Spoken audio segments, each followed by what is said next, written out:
Bienvenidos a un nuevo capítulo de Más Bienestar. Y para mí, como se los dije en anterior momento, es un honor y un privilegio poder contar con el invitado especial con quien hacemos hoy segunda parte. La ansiedad hoy sí tiene tratamiento. Y nuestro nuevo capítulo con el doctor Leonidas Castro, psicólogo clínico, emérito investigador, formador de generaciones de psicólogos clínicos de este país, director de las más importantes especializaciones y programas de psicología clínica a lo largo de décadas en nuestra nación, y con quien tenemos hoy el privilegio de conversar para ustedes y de entregar herramientas que fortalezcan nuestra vida y nuestro bienestar, es ansiedad, hay tratamiento. Pero pues que nos lo diga un experto que además es doctor de la Universidad de Nueva York, Stony Brook, que tiene un enorme legado que le ha dejado a la ciencia, la academia y la práctica profesional clínica desde la psicología en nuestro país. Un honor tenerlo nuevamente con nosotros, doctor Leonidas. Muchas gracias, complacido de estar aquí con todos. Bueno, hay tratamiento. Hablemos ahora sí de cuándo es necesario ingresar y buscar la ayuda profesional y entender que sí existen tratamientos y en qué consisten. Entonces, vamos a enfocar esto en tres partes. ¿Quiénes son sujetos de tratamiento? 2, ¿en qué consiste el tratamiento? Y 3, ¿cuáles son los escenarios de tratamiento? Bueno, a ver, en primer lugar a mí me gustaría como precisar una definición. El término, incluso el término tratamiento muchas veces nos implica que hay una enfermedad, pues los tratamientos son para enfermedades. Entonces cuando hablamos de ansiedad en el programa pasado, digamos que no es una enfermedad. Lo volvieron en el DSM, el sistema de clasificación psiquiátrica, pues se trata de buscar enfermedades. En el ICD-10 también, el de la Organización Mundial de la Salud, son enfermedades. Lo que yo hacía énfasis es, no es una enfermedad, es una parte de la vida, que se puede volver un problema, yo no lo llamaría enfermedad, que ese problema se puede modificar, se puede cambiar, ¿sí? Entonces, ahí más que tratamiento es cómo podemos aprender no a quitarnos la ansiedad, sino a manejarla, a gestionarla y a regularla para sacarle lo bueno que tiene y no lo que nos impide vivir. Entonces, sí, definitivamente. Hay varios elementos para aprender a manejar este tipo de situación. La vez pasada veíamos cuándo, y fue una pregunta bien importante, es, bueno, ¿cuándo es necesario hacer algo al respecto? Y decíamos que para hacer algo al respecto se necesita que se cumplan una de tres condiciones o las tres condiciones. Uno, cuando interfiere, cuando no nos deja vivir bien, cuando nos lleva a evitar situaciones que pueden ser benéficas, como les decía, como la parte social, como montar en avión, etc. Y segundo, cuando es muy intensa, ¿sí? Y cuando ya no nos deja realmente. Un poco la ansiedad que no nos deja dormir, porque estamos ocupados haciendo unas películas. Y en tercer lugar, ya cuando definitivamente se presentan situaciones que no lo ameritan, no es importante. La ansiedad a veces es necesaria, a veces no. ¿Qué se necesita? Y les voy a contar un poco lo que yo hago también cuando veo este tipo de problemas. Y no solamente eso, sino lo que hemos hecho cuando hacemos investigación y generamos nuevos tratamientos para la ansiedad. Primer punto que yo creo que es necesario es que las personas puedan entender qué es la ansiedad, lo que veíamos en el programa anterior. No verlo como como una enfermedad, como algo muy malo que se me tiene que quitar, sino decir, bueno, nosotros y los bebés, desafortunado o afortunadamente, no sé, nacen sin manual de instrucciones. No hay un manual del usuario con el bebé que venga. El manual de instrucciones lo tenemos que ir descubriendo y escribiendo a lo largo de la vida. Desafortunadamente, cuando lo tenemos ya más o menos claro, nos morimos. Es la paradoja. La paradoja humana. Entonces, la idea no es esperar a eso, sino aprender desde antes cómo funciona nuestro cerebro, cómo funcionamos, cómo es el comportamiento. Esa es la importancia de entender. Entonces, la primera condición es, y lo que yo hago con las personas es que entiendan. Porque las personas muchas veces en tratamiento, como les decía, llegan a, lo que quiero es que esto se me quite. Como si fuera una enfermedad, como si fuera algo malo que les pasó, tan de malas que me dio ansiedad. Es como si fuera un virus. Yo puedo decir, sí, tan de malas que me dio esta gripa o que me dio esta... Pues sí, de malas. Pues que la ansiedad no es eso. Entonces, la ansiedad es, y fíjense en lo que voy a decir, la ansiedad es un producto de algo que estamos haciendo mal. Por lo tanto, podemos aprender a hacerlo bien. ¿Okay? Ese es un punto. Y para eso es entender. Y entender qué quiere decir, cuáles son las causas, qué es lo que lo está produciendo.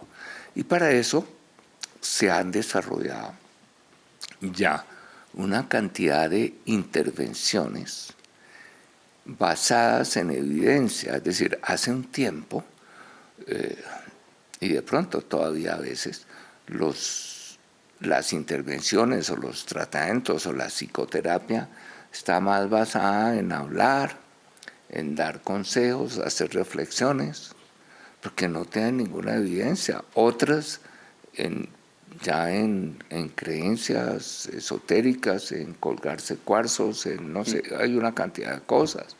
Pero en psicología, la psicología es una ciencia y sigue la metodología de la ciencia. Y la metodología de la ciencia no es que en ciencia nosotros lo sepamos todo. De hecho, hay muchísimas cosas que ignoramos. No es que no nos equivoquemos. Obviamente que nos equivocamos, pero la gran diferencia es que si estoy haciendo ciencia y me equivoco, puedo saber dónde me equivoqué, cómo, por qué, y puedo corregir. Si estoy basado en ideología, no, simplemente es así y punto. Entonces, en la parte de intervenciones, yo quiero hacer énfasis en la importancia de que sean intervenciones basadas en ciencia. Ese es un punto importante.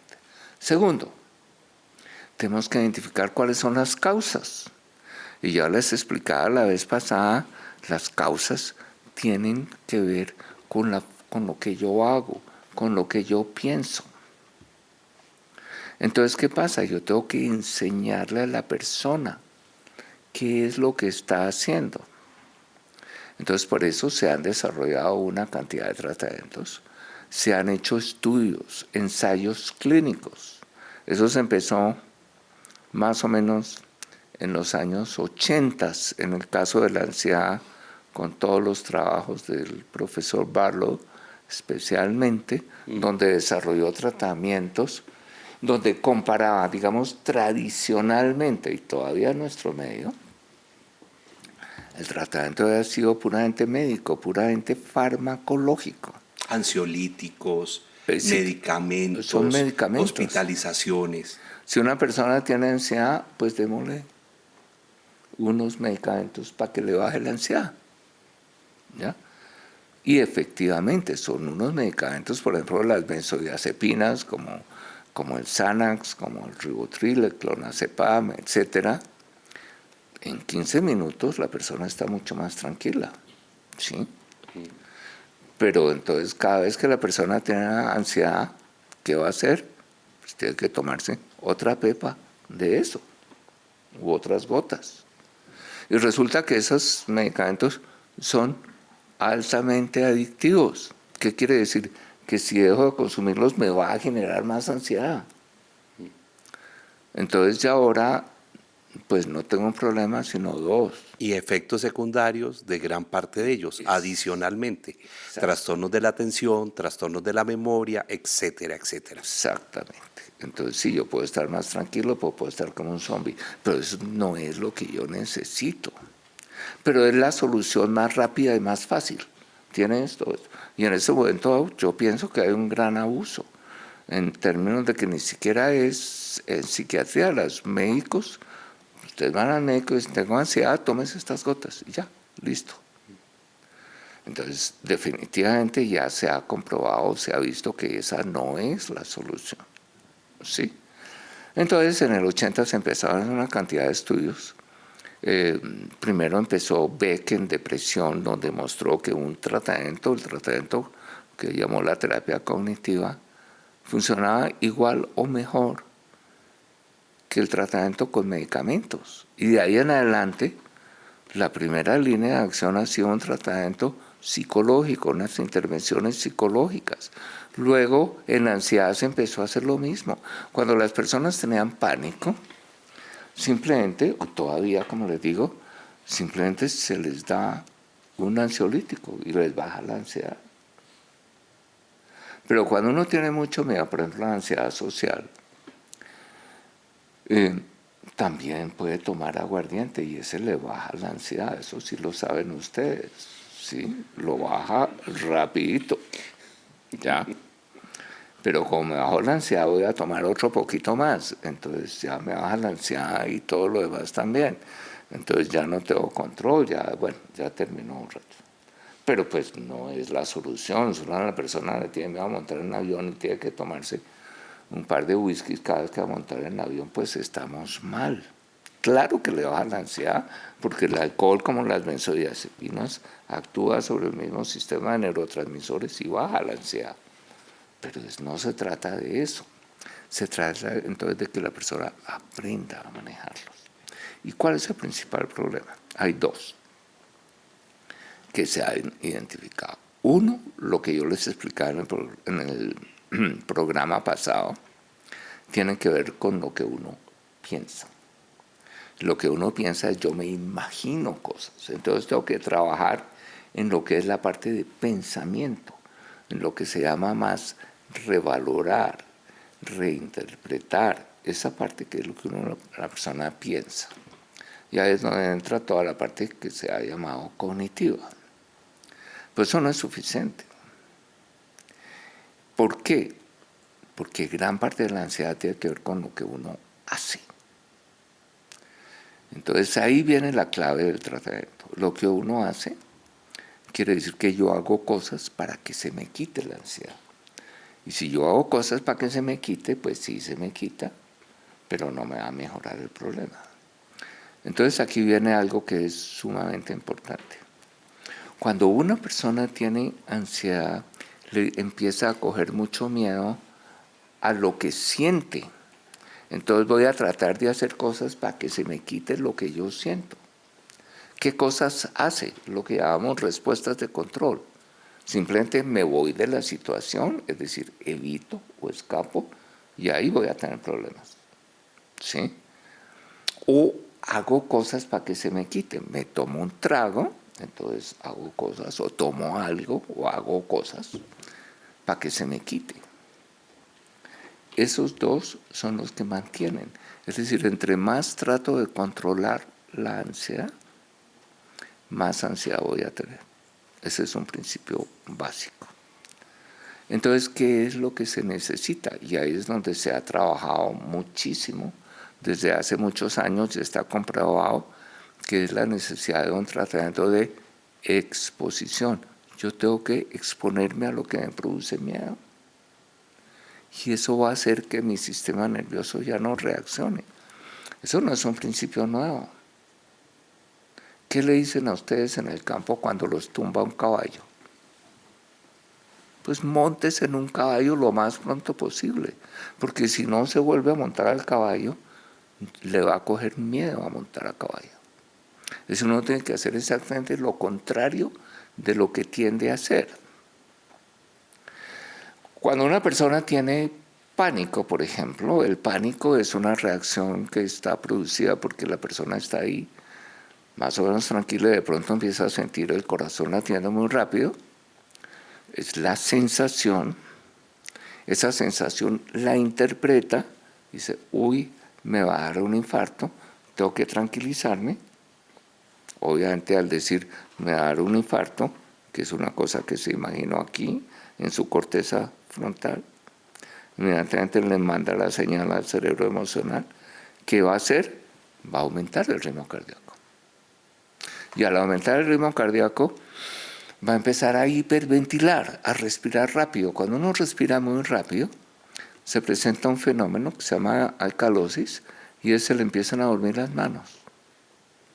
Empieza a sentir hormigueo, y si sigue respirando rápido empieza a sentir mareo. Entonces esta persona está sintiendo el corazón súper rápido, se le durmieron las manos, está mareado, dijo, no, pues aquí no hay nada que hacer, me voy para urgencias. Y llega a urgencias, lo examinan, dicen, no, usted está perfecto del corazón, lo que tiene es estrés, tómese este Xanax y váyase para la casa. Eso es un poquito el ciclo. Cuando la persona es tan de malas que llega a mi consultorio, yo le hago exactamente lo contrario, le digo siéntese, y le hago unos ejercicios para producirle esos síntomas. Y cuando tiene todo ese miedo le digo, quieto, no haga nada. No trate de controlarlo, simplemente obsérvelo. Eso se llama exposición interoceptiva, que es exposición a las señales. Y la persona inmediatamente va a decir, tengo mucha ansiedad, y después sin hacer nada, la ansiedad baja sola. Es decir, las cosas tienden a veces a mejorar. La homeostasis, el principio de la homeostasis. El principio de la homeostasis, un poquito en lo que decías en un principio sobre estas imaginaciones terribles. Yo siempre les digo, acuérdense que las cosas en general tienen una desesperante tendencia a salir bien. Okay. Entonces es sin que yo haga nada, aunque todo tiende a volver al punto. Aunque uno no lo crea, la mayoría de los aviones aterrizan, imagínate. Sí. Eso es rarísimo. Y así, es decir, las personas crecen bien a veces a pesar de sus papás, todo eso es increíble. Mejor dicho, las cosas tienden a salir bien. Pero las personas que tienen ansiedad tienden a pensar lo contrario, que todo tiende a salir mal y tengo que controlar para que no pasen cosas. Entonces son personas que están siempre alertas al peligro. Suena el teléfono y piensan, ¿quién se murió? Es decir, es lo que llamamos ansiedad generalizada. Se demoró un poquito, entonces tengo que llamarlo para ver, porque ya me imagino que lo asaltaron, está acuchillado por allá en un parque. No, nada pasó, nada. Y va muy acompañado de la cultura, del entorno de las prácticas de crianza, de la palabra, afirmaciones, adjetivos y creencias que se instalan. Y dichas creencias, lamentablemente, muy asociadas desde lo negativo y desde la cultura del miedo, desde la cultura de lo tóxico y lo nocivo. Lamentablemente. Es más, las primeras palabras, usted ya trabajó sobre la crianza del bebé, las primeras palabras hacia el bebé es no hagas, no hagas, no. Entonces, cuidado. Exactamente. Vamos nuevamente con nuestro equipo periodístico a la calle. Estamos desarrollando desde el primer capítulo con el doctor Leonidas Castro qué piensa, qué siente y qué hace. Y como hoy estamos, si hay tratamiento como lo están observando, y tratamientos estructurados, tratamientos basados en investigación científica, tratamientos con una excelente formación profesional. Aquí viene nuevamente un llamado a la importancia de la formación profesional de nuestros colegas de salud mental y obviamente tratamientos basados en la planeación del tratamiento mismo con la individualización de la persona para generarle a esa persona y de entregarle el mejor tratamiento posible. O sea, sí lo hay, sí existe y en manos de magníficos profesionales de la salud mental. Escuchemos a nuestros ciudadanos. Salgo y me distraigo y me desestreso con los amigos, me tomo un tinto, un cafecito. Bueno, y ahí estamos y seguimos para adelante. Básicamente es el deporte, yo creería que el deporte es lo más importante. El deporte es lo más importante para calmar la ansiedad y también tratar de conversar con personas cercanas o familiares. Bueno, a mí me ayuda muchísimo Dios, ¿sí? Yo soy una mujer cristiana, tengo un grupo de oración, de hecho, allá en Quito, Ecuador. Entonces, cuando yo oro, cuando yo hago pues un estudio de lo que es la Biblia, de la palabra, es lo que más me llena. Dios realmente en el centro como eje de positivismo y de paz. Como siempre, muy interesantes los aportes de los ciudadanos y la forma como nuestro equipo periodístico logra conectar el tema con los ciudadanos y sus respuestas. ¿Qué hace? No solo cómo lo piensa y cómo lo siente, estamos hablando de ansiedad, sino qué hace sobre la ansiedad. Y es muy interesante ver todo el complejo movimiento de respuestas conductuales y comportamentales en cuanto a lo que hacemos. Pero para darle forma a qué hacemos sobre ello, yo quiero preguntarle, doctor Leonidas, ¿cuáles son sus mayores consultantes en su práctica clínica? ¿Qué población sobre todo? Realmente es amplia. Yo veo desde adolescentes hasta adultos mayores. Y obviamente el tipo de problema tiene que ver con esos grupos de edad. En personas más jóvenes, obviamente la ansiedad tiene que ver, o el tema de la ansiedad tiene que ver con lo que estamos hablando de la aceptación, el rechazo, la aceptación social, etc. Tiene que ver mucho más con eso. Y yo lo interrumpo porque aquí tenemos una enorme preocupación que le hemos venido trabajando desde todos los escenarios. Acaba de integrarse a la educación colombiana y ya están los lineamientos, la educación emocional como un factor protector en materia del desarrollo integral de la infancia y la juventud colombiana. Venimos trabajando mucho sobre la regulación del uso y abuso de las redes sociales y los dispositivos celulares al interior de las instituciones educativas del país. Tenemos una carga enorme, y lo estoy observando, de un crecimiento, y las últimas investigaciones lo están mostrando, de ansiedad en relación con el uso y el abuso de los equipos, de las redes sociales y de todos los dispositivos electrónicos. La última investigación que hemos conocido recientemente muestra que los trastornos de sueño, alimentación y en el marco de la ansiedad se están convirtiendo en uno de los principales factores de afectación, ahí sí afectación, a la juventud colombiana. ¿Y de qué manera? Y estudiados en población universitaria, o sea, formándose o en formación. Esa ansiedad, no solamente con el reconocimiento, la notoriedad, la aceptación, sino también con algo que a mí me preocupa enormemente, y es la debilidad de lo que, bueno, ahí sí recuerdo mi escuela, que es la Javeriana, al profesor Bramsky, de la consolidación yoica, de la fortaleza de las herramientas del yo, o sea, de la capacidad de utilizar, pues porque tiene las herramientas, y utilizarlas en la vida. El sobrepeso, la visión física, la forma como se concibe la niña, la señorita, el joven, en relación con los estándares hoy de belleza, de gustar, pero también, por ejemplo, de éxito y de fracaso, muy relacionado con lo económico, o sea, cada vez más una aproximación impresionante a lo económico y a un éxito absolutamente conspicuo, para decirlo de esa manera, artificial y absolutamente vacío y notoriamente vacío de otros valores y de otras condiciones. Eso me preocupa y vuelvo a señalarlo sobre la juventud nuestra, y por eso en Más Bienestar hemos hecho tanto énfasis en la necesidad de recuperar familia, escuela y relación entre familia y escuela en la construcción del guión de vida de cada uno de esos seres humanos a nuestro cargo.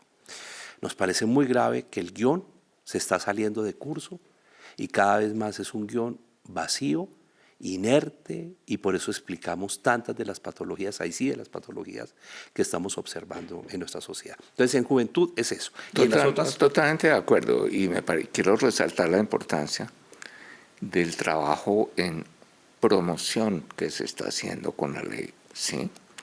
Es decir, porque en la medida en que enseñemos a los niños y a los adolescentes desde el colegio, estamos evitando una cantidad de problemas después, porque les estamos dando esta información desde ahora. Entonces eso es súper importante.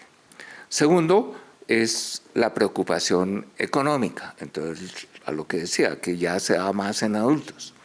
Entonces, la preocupación por la plata, la preocupación que va a pasar, etcétera, es algo que genera preocupación. Otra vez las personas empiezan a imaginar cosas, a pensar cosas. Y el tercero tiene que ver con la salud. Es decir, lo que se llama ansiedad por la salud. La ansiedad por la salud es imaginarse o estar permanentemente pensando en que tengo esta enfermedad, en que tengo que estar chequeando o que tengo este dolor, y la atención está centrada fundamentalmente en eso, entonces no deja dormir tampoco. Entonces la persona ya adulta está pensando, ¿qué es lo malo? Estoy teniendo lo que se ha llamado sesgos atencionales, es decir, le pongo atención solamente a lo negativo o al peligro, y eso ya se ha estudiado mucho. ¿Sí?